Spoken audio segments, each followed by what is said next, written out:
ხაშურის მუნიციპალიტეტის აიპმა სავანემ ახალი შტატი დაამატა. სასაფლაოს მონიტორინგი. ადამიანი, რომლის ხელფასის დაახლოებით 500 ლარია სასაფლაოდან სასაფლაოზე იმის სანახავად დადის, ჭირის უფალმა გარდაცვლილისთვის სამარე უკანონოდ ხო არ გათხარა. იმ შემთხვევაში თუ ის უკანონოდ გათხრის სამარეს აღმოაჩენს, სამართალდამცველებს იძახებს. კიდევ ერთი ნოვაცია, რომელიც აიპმა დანერგა, ეს არის სასაფლაოს პასპორტი. იმ შემთხვევაში თუ ჭირის უფალი გადაწყვეტს, რომ თავისი მიცვალებული საფლავისთვის პასპორტი აიღოს, ამისთვის 10 ლარის გადახდა მოუწევს. თუ არ აიღებს, ამით არც არაფერი დაშავდება. აიპის ხელმძღვანელობა ამ გზით მიცვალებულებისგან ფულის ამოღებას ცდილობს. რა ღირს დაკრძალვა ხაშურში? ქალაქში 3 სასაფლაოა, რომელსაც აიპი სავანე კურირებს. როდესაც ადამიანი გარდაიცვლება, ჭირის უფალმა ხაშურის მუნიციპალიტეტის მიერ დაარსებულ აიპს უნდა მიაკითხოს და იქ დეტალურად აუხსნიან თუ როგორ უნდა მოიქცეს ჭირის უფალი იმისთვის, რომ გარდაცვლილის დასაფლავება მოხდეს. ღმერთმა ყველა კარგად ამყოფოს, ბანკში ბიდიან, იხდიან 94 ლარს, მერე არის ბატონი მართველი, რომელიც ყავს ივანიჩი ვასო ხამბაშიძე, ურეკავს და თვითონ ჭრიან საფლავს, თვითონ მიწას აყრიან და ყველაფერი მომსახურება არის.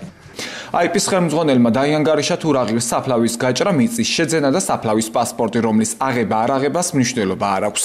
94-ს დავუმატე 94 თუ პასპორტი გინდა 10 ლარია ნებაყოფლობი და თუ არა და 40 ლარი და ეგ არის რა.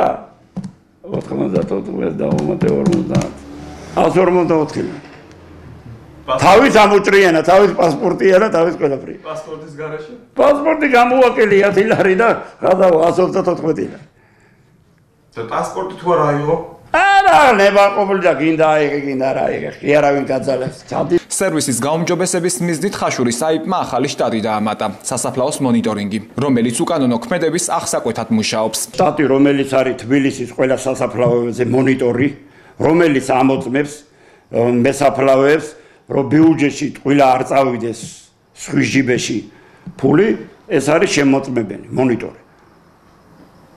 ანუ საფლავს ხო არ თხრის ისე, რომ ბიუჯეტში ფული არ არის, ხო? ყოველთვის არის მესაფლავეები მყავს, რომელიც 94 ლარს იხდიან ოფიციალურად, ადრე არ იყო ეს ოფიციალობა, რომელიც დავაყენე და მონიტორი დაინიშნა, რომელიც ამათ ამოწმებს, ყველას ამოწმებს. აიპში სულ დაახლოებით 200 ადამიანია დასაქმებული. 2019 წლიდან სავანეს ხელმძღვანელმა ახალი შტატები დაამატა, მათ შორის სასაფლაოს მონიტორინგი.